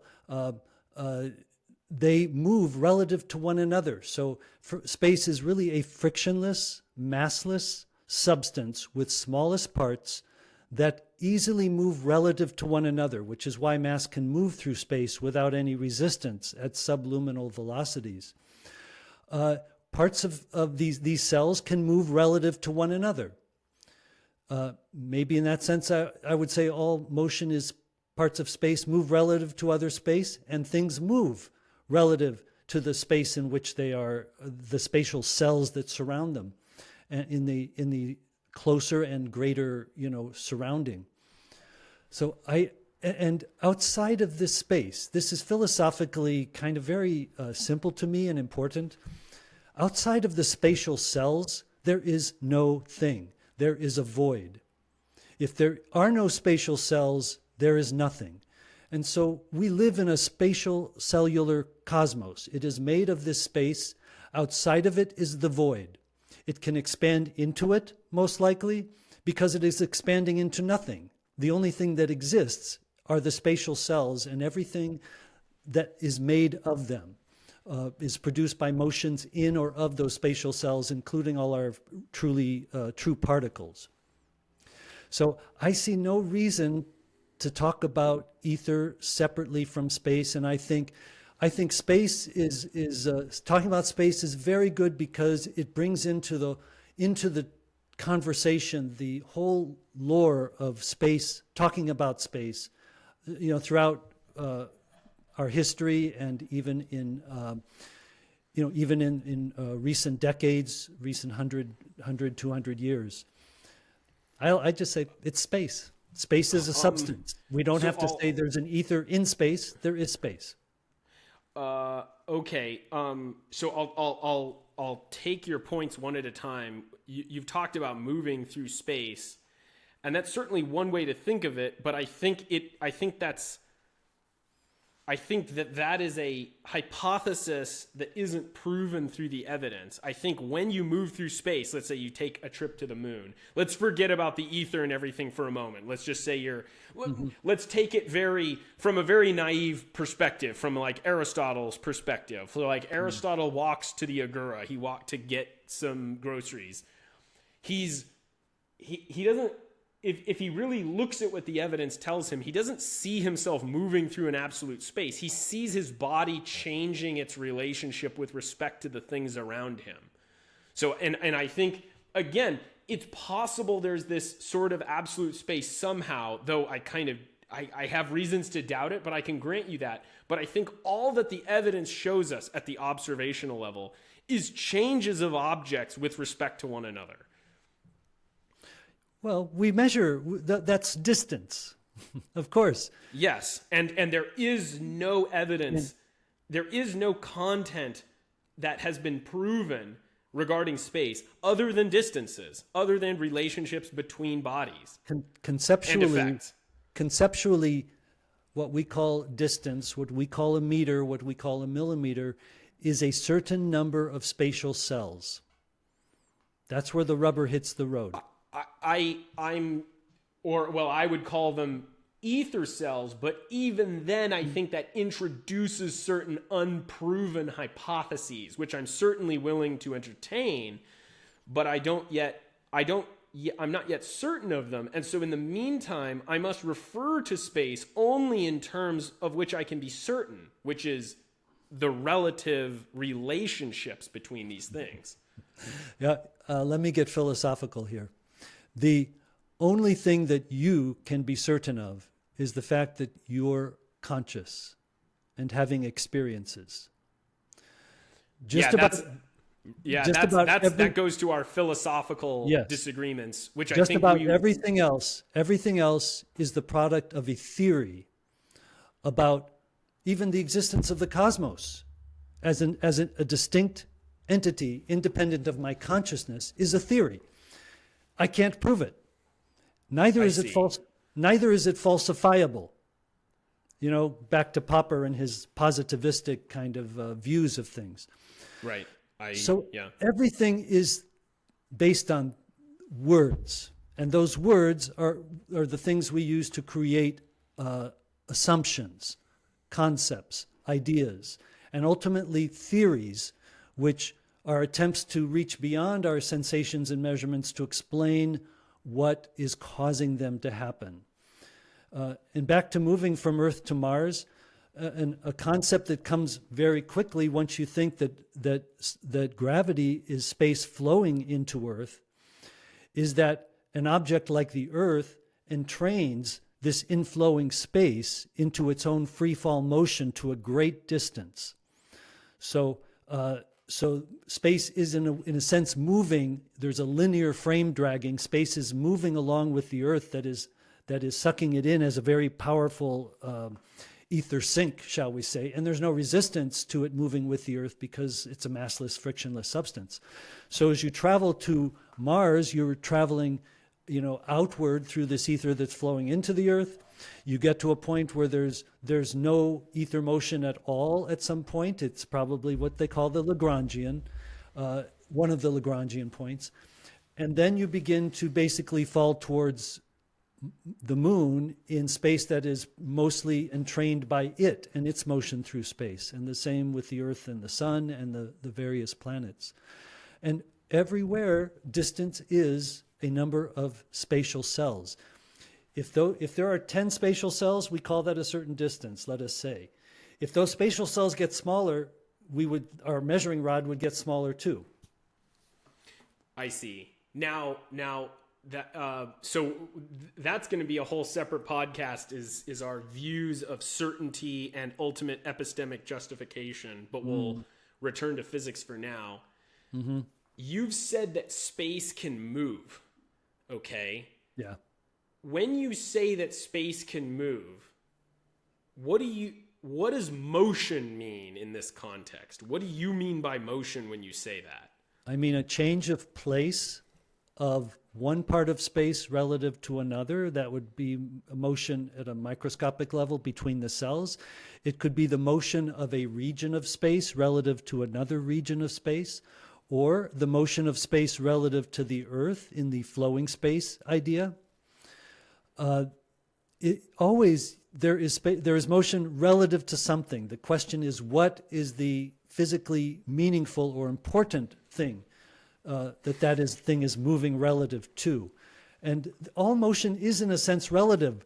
There is no absolute space. I believe, because of this entrainment concept, that the sun determines more or less the position and motion of space for a very great distance, out to somewhere halfway between here and Alpha Centauri and surrounding suns. All the suns moving around the galaxy tend to move a bit of the space with them too. The galaxies entrain space, and so they determine the spatial frame for a very great distance around themselves. And so we have basically the final, I think, way to explain Mach's principle, which is that there is no absolute space, but space is in fact entrained, and its characteristics determined by these huge masses that inhabit our cosmos and that move relative to each other in our cosmos. And always two principles of detection that I mention in one of my papers. I think it's in Philosophical Inadequacy. One, you want to know where space is accelerating? Put a test mass there and see where the test mass accelerates. It will accelerate with its surrounding space. You want to see how fast space is moving at any point? Place an atomic clock there and see how much it is slowed relative to what you know is its fastest rate or its rest rate. So atomic clocks are space speedometers. Any mass basically serves as a spatial acceleration detector. And we have principles of detection of space's motion. So I want to back up because you've said a lot of things that depend on your view of space, and I want to get back to just understanding your view of space before I go into your other claims there. So it seems, tell me if I'm getting this right. When you say that space moves that parts of space can move with respect to other parts, you're agreeing with me on a certain fundamental point, which is that things can change position with respect to one another. Mm-hmm. So the parts of space I'm giving your view right now, not mine. Parts of space or the ether can change their position with respect to one another. And parts of space or the ether can change their position with respect to bodies like planets and people. Mm-hmm. Okay. So you would then agree that there's a distinction between the relative positional relationships of things and space. Those are two different things in your view. Well, I mentioned that the positional relationships are there, the distance is there because there are a number of spatial cells between the two objects. But are there spatial cells between the spatial cells that well, okay, yeah, there are, because it's a plenum of spatial of ether cells is the way I would put it. There's a plenum of ether. There's one way or another we know there's ether cells everywhere. But here's what I'm asking. Regardless of whether there's ether cell, when you say that the ether is moving, you're saying you are implying that there's a distinction between the ether, which you also call space, and the relative positions of the part of these different things, of the parts of the ether with respect to one another, and bodies with respect to one another, and with respect to parts of the ether. Those are two different facts, what you're saying, right? Yes. Okay, now, when I say space, I'm talking about just the relationships. And when I say the ether, I'm talking about the medium that carries the electromagnetic field. And probably other fields as well. They are one and the same. So right, I don't think they're the same because because even you are admitting that there are two issues here. There's the issue of positions of things with respect to one another, and there's the ether. So they're in the ether. They are made of ether. Those two things. What's in the ether and made of ether? Your objects, your electrons. The objects are in the ether, and yeah, they might be made of ether because matter seems like it's a wave, and light is a wave. And because you might be right that there are really no particles, that what we call particles are just certain kinds of interactions between the waves. That seems likely correct to me. What I tend to think is that it's just one big plenum, and that when we talk about spatial relationships, we are talking just about which part of ultimately what that boils down to is what part of the plenum are you in? What part of the plenum is the wave occupying? However, that is only a hypothesis, even though I do find it likely, but that's only a hypothesis. Until that is proven, I think the right way to talk about space is to just say that it is the relationships. Okay, so that's my view, but let me now get back to criticizing your view. It seems like there's a circle going on here. The parts of space, as you call it, space has these parts. To you, space is an entity, and it has parts, and those parts can change their spatial relationship with respect to one another. So is there like a meta space? Are there two layers of space? No, is there space qua ether, and then space qua like deeper space that the parts of the space are changing their positions with respect to one another within? That's what simple. It seems like you're saying. It's very simple.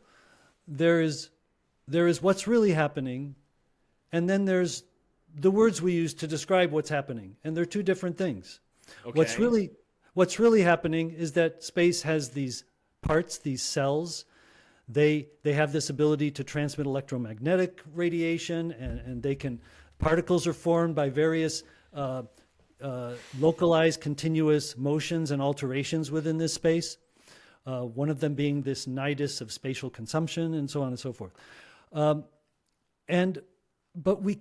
we have always, and I think this is where the confusion comes, we have always defined spaces mathematically, abstractly, and described how things move relative to those mathematical spaces. We have our measuring rods, and we say there's 10 feet of space between me and this thing. I like that term. There is 10 feet of space, It's just that ether physics or spatial physics just means a reinterpretation of every concept we have been using, and giving it an absolutely physical foundation, and then trying to understand how our terminology relates to the things that are really happening to produce the things that we experience, measure. And this gets back to the difference between relativity and space theory. Another way of, space is good because, look at modern cosmology. They talk about galaxies that are moving away from us at faster than light speed. but we can see them. And so, this is discussed in my philosophical inadequacy paper. The cosmologists are saying, look, all these relativists got it wrong. They said you won't be able to see galaxies if they're moving away from us faster than light. Well, the cosmologists argue that they are not moving at c in their own space. And this gets to entrainment. They are moving at c within the space that is moving with them. They are only moving, they are at rest even, let us say, or have a much lower velocity. They're sort of linearly dragging the surrounding space along with them. So because of that, light can propagate through that space that's not moving, that's relatively at rest relative to that galaxy, and then propagate into a space that's moving away from us at a lower velocity or at some velocity, but eventually reach us. So cosmologists talk about space all the time. Look at inflation.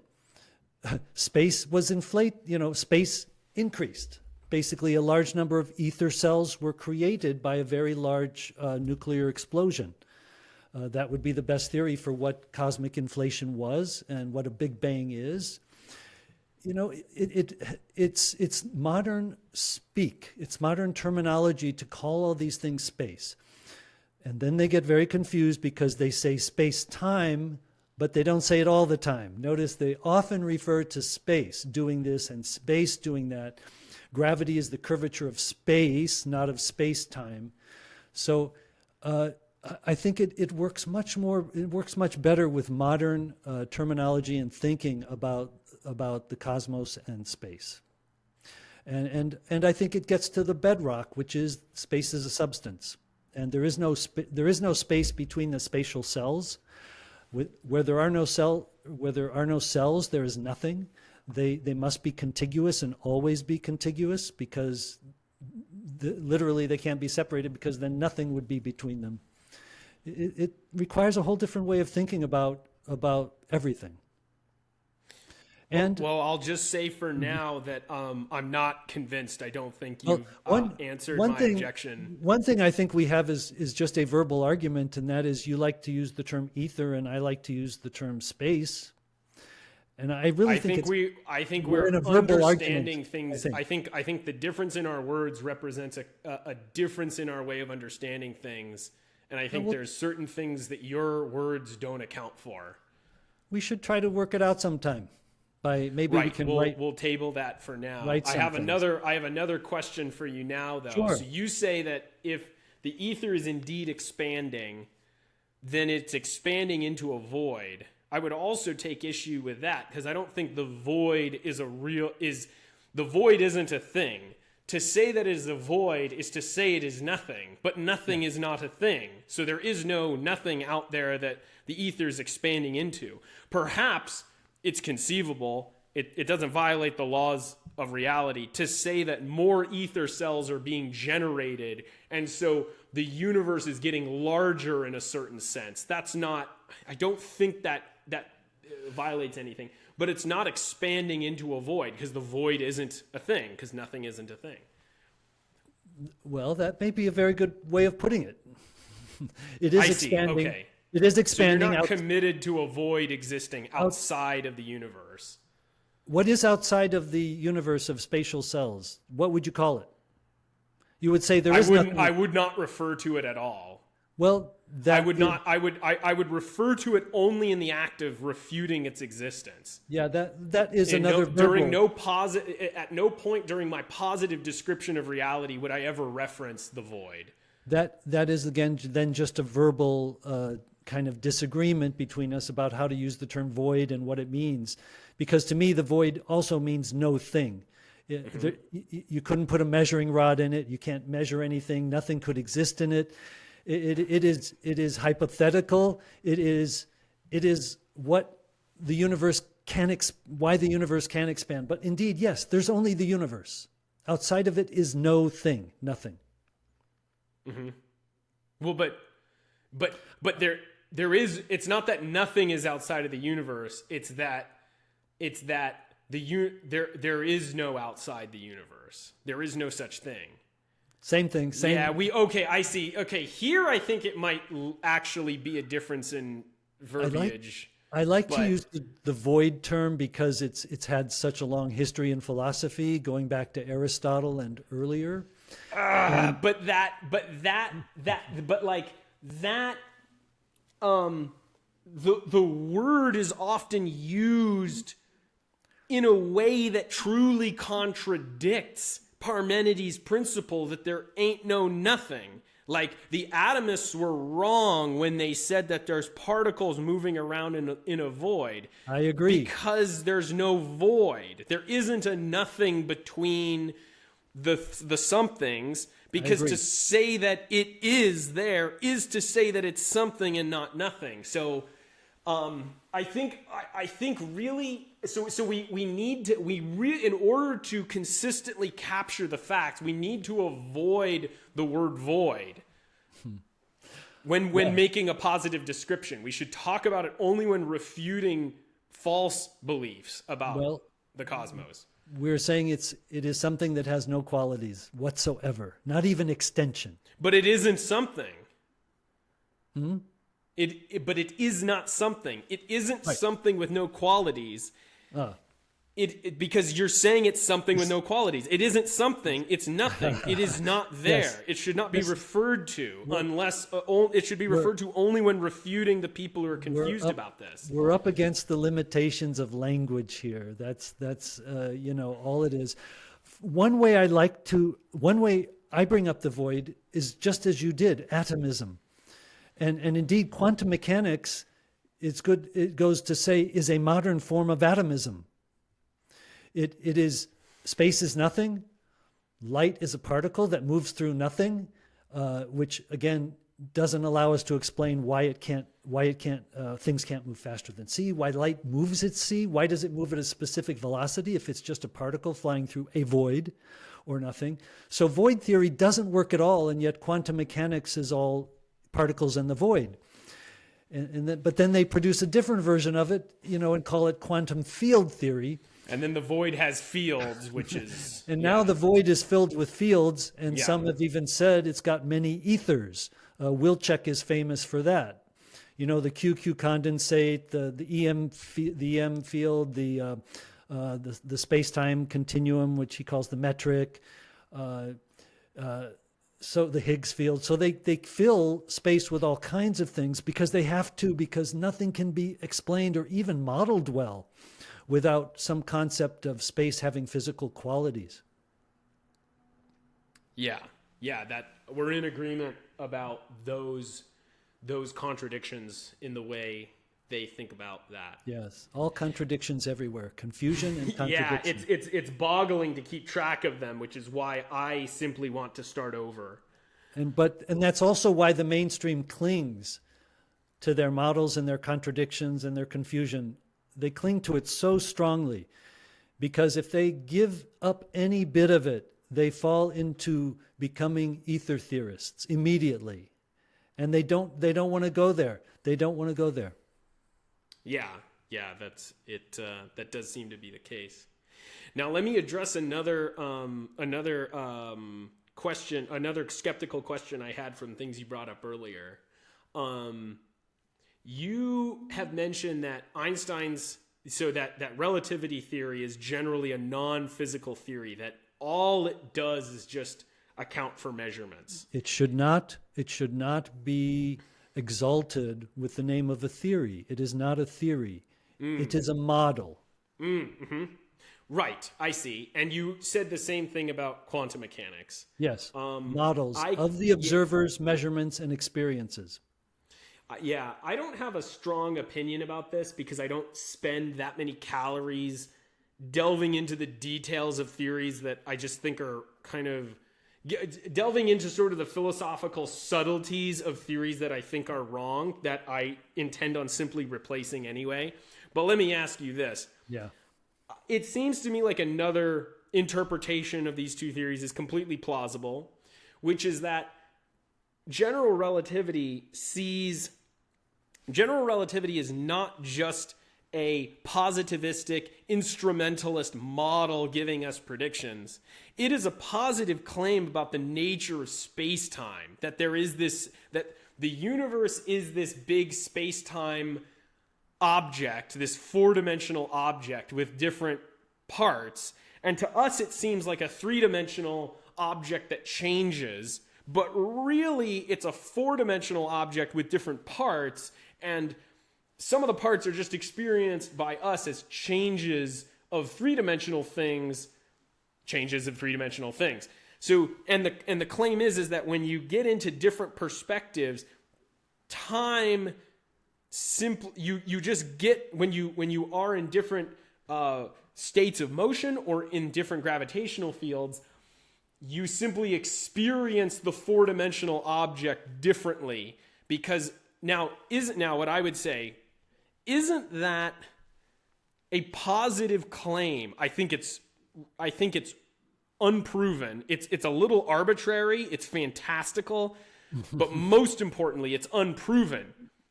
There's no proof of this four-dimensional object. It's just a flight of fancy that is consistent with a lot of the experiments. Wouldn't you say that that's a positive theory, albeit very flawed, and not merely a model?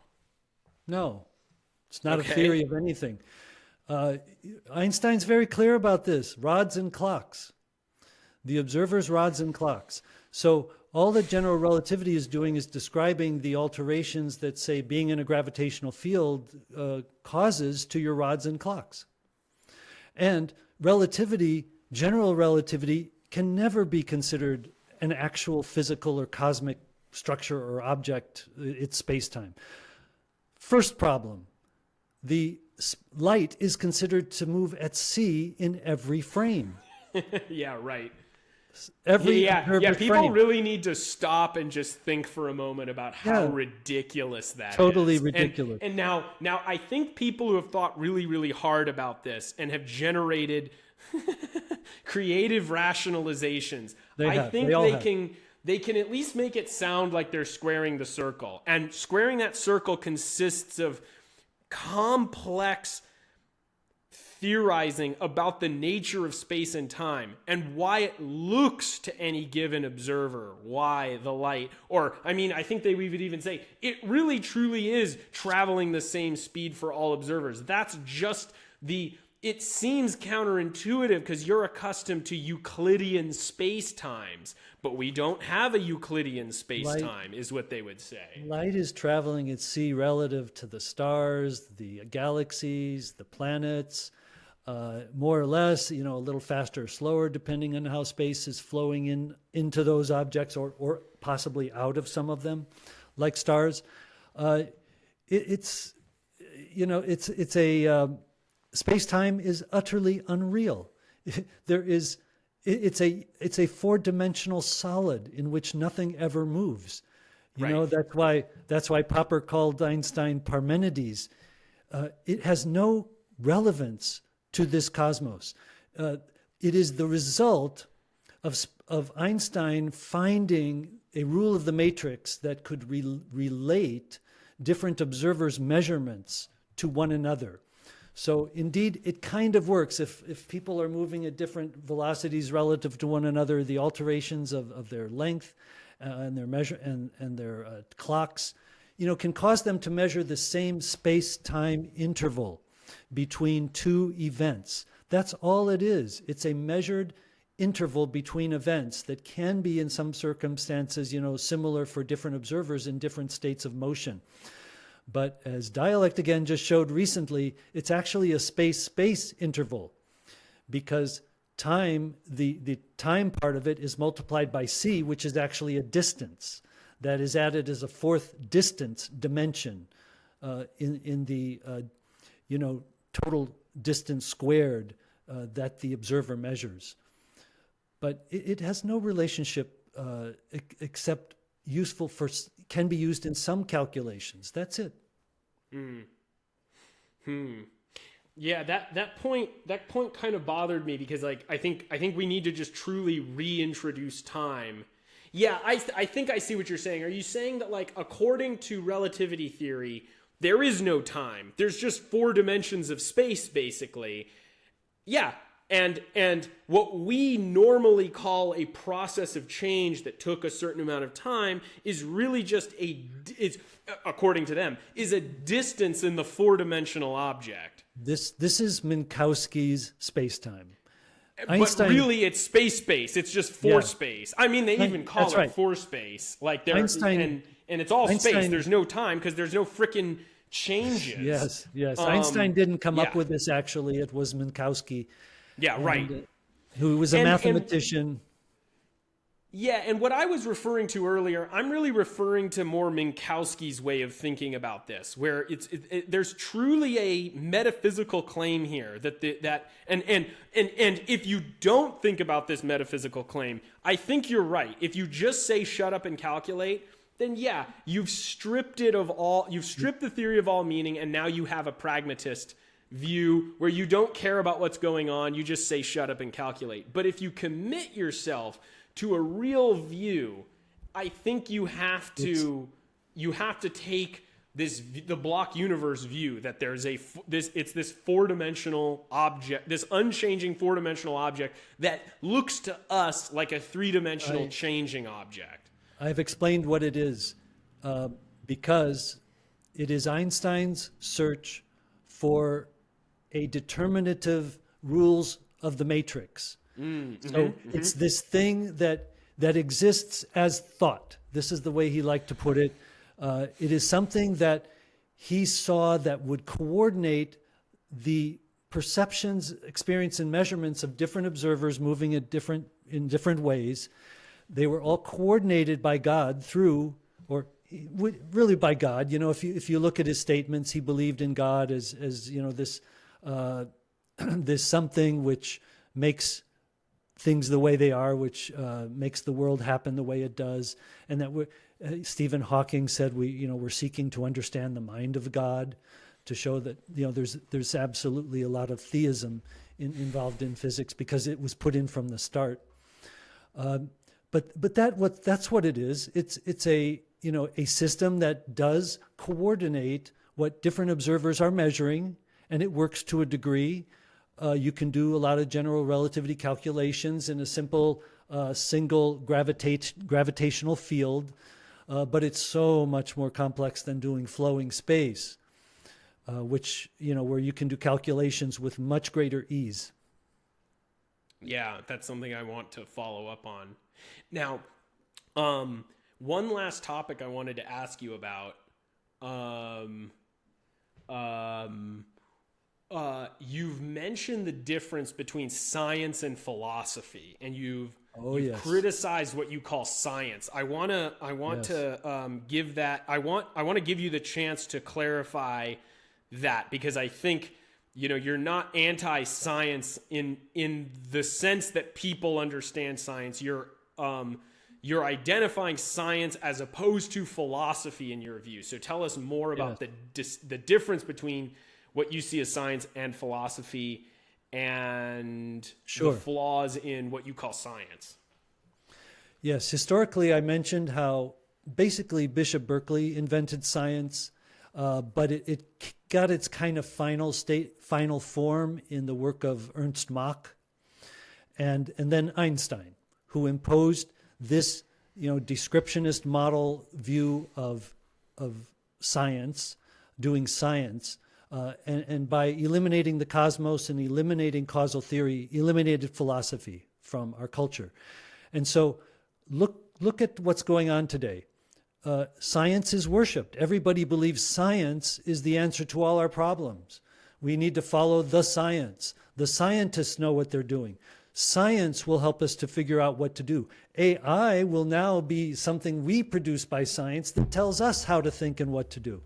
So science is essentially a kind of religion that is in fact a truncated, inadequate, indeed stupid version of what philosophy is and should be.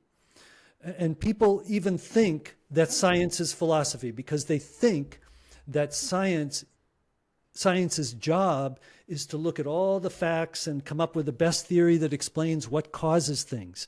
Well, I've just explained in great detail that relativity and quantum mechanics are nothing of the kind. They are the exact opposite of natural philosophy, which was always what we called our attempt to explain and understand the world. They are the archetypes of modern science. Talk about modern science, everybody tries to ape, to mimic, to imitate the methods of quantum mechanics and relativity. And the result is we have a massive degeneration in the intellectual quality of our culture, as philosophy has basically gradually disappeared generation by generation throughout the 20th century. So that today people don't even know what it means to think philosophically. They don't understand the rules of logic. They don't understand informal fallacies. They indulge in them constantly because they think that in the end everything is solved by science or by AI, and they don't understand that our linguistic view of the world is a hierarchically structured view that requires lots of careful assumptions about what we are, what exists, how we know what exists, epistemology, and that is philosophy. We all should be philosophers. We have to be philosophers, or our minds remain contaminated by false and inadequate ideas. We have to be able to identify the ideas that are false and inadequate, get rid of them, replace them with better ideas. That is purely philosophy. Science has no part in it. Science is incompetent to deal with ideas. And I can, tie this into Thomas Kuhn's idea about paradigms and, the evolution of sciences. And I'll also come to Francis Bacon, who said it best. But, Thomas Kuhn said, well, there are these scientific revolutions like the Copernican, the Darwinian, and there are many smaller ones. Where anomalies pile up, but people keep doing the same thing and believing the same thing, and they just ignore things that don't fit into their paradigm, or they recategorize them. So look at dark energy and dark matter. They falsify our beliefs about space and motion, whether it be Newtonian or general relativity.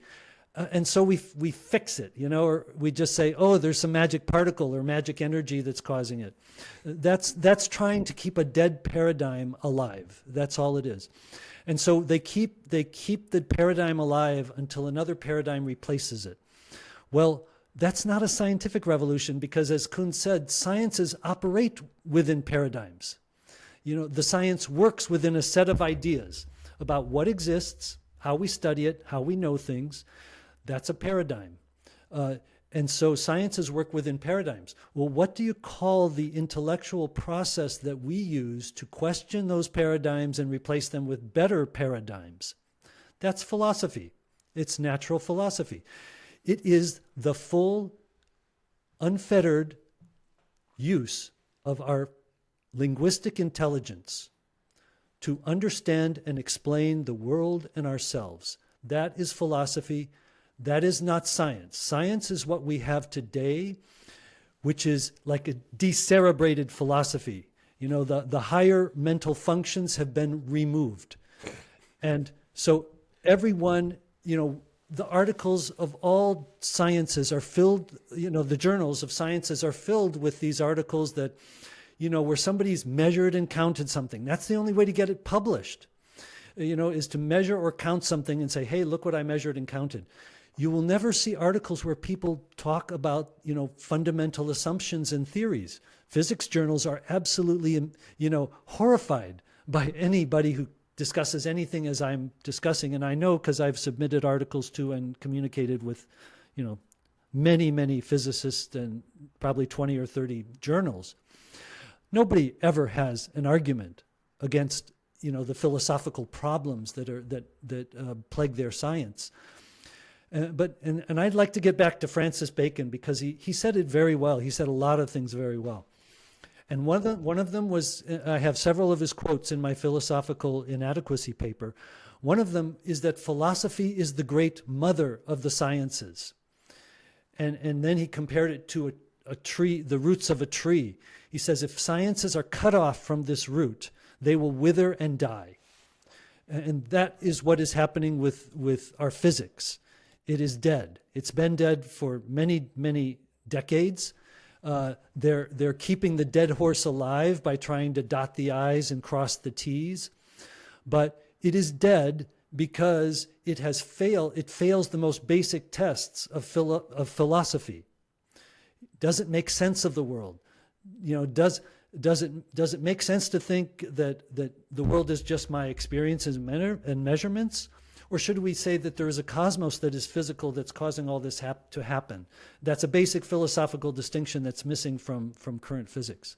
So that is why I am a foe of science, but I love sciences and the scientific process when it is philosophically well developed and goes back to, and this is the way Francis Bacon put it, we have to carry our sciences back to philosophy, and philosophy then helps to inform our sciences. And this way, our knowledge and understanding grows. But what we have in academia, as they say, silos. We have these highly specialized, mathematized, areas that have their models of measuring and counting things, and we have no integration, which is exactly what philosophy strives to do. And it is because Einstein destroyed natural philosophy by imposing these two models, relativity and quantum mechanics, on physics. So it sounds like you're not really opposed to the sciences as such. You're opposed to the sciences taken as sciences only. It's like let me think. It's like, imagine if someone was. It's like saying, let me continue. So you're opposed to the sciences qua sciences only, sciences as held separately from one another and separately from philosophy. It would be similar to it would be similar to saying I'm opposed to, I'm opposed to making money when it is, when that is divorced from, a higher sense of purpose in life and work that one enjoys. If you're just, selling yourself, because that leads to just selling yourself out for money or, undermining your principles in order to make money. So it's not the money you're against the money when divorced from those higher values that make the money worthwhile. It's analogous to that. Perfect. And that's the problem with corporations. Here we're going to bring in some greater society here, because they're amoral profit machines. The government creates them, charters them, and says, go ahead and make money and don't do anything else. So this is where the amorality of corporate business comes in. But back to sciences. Okay, Ptolemy, the Ptolemaic system. That was a science. You can do that science. You can get those equants, deferents, and epicycles improved, 100, get them better, get them sharper, add another factor. You are a scientist. You're doing science. But you're not doing the right thing. You're not working on something that has a future, that actually makes sense, or that even corresponds to what's physically happening in the world. Let's take another science, and that's biology before Darwin. You can count and measure and document. You can find all these fossils and say whatever you will about where they came from. God put them there for some reason. And you'll never get to a theory of evolution by being a good scientist. You have to think outside whatever box you're stuck in, which is the observer-based box or the creation or spiritualistic box. You got to get outside of it. And this is especially important in things like psychology and child education and so on and so forth. You need a theory of what humans are before you go messing around with their minds for 12 years, as schooling does, which essentially destroys most people's philosophical development and creates the messed up people that we then have to have laws to control and so on and so forth. All right. Well, that seems like a good place to draw the line for now. Is there anything else you wanted to mention? Tie any not loose ends to tie up before we go? No, I think I've touched on everything I really wanted to touch on. So it's been a good talk. Yeah. Thank you very much for sharing your opinions with us. I'm sure we'll all benefit from the discussion, and it'll help us move forward. So thanks, Henry. I hope so. You're welcome. Bye-bye, James.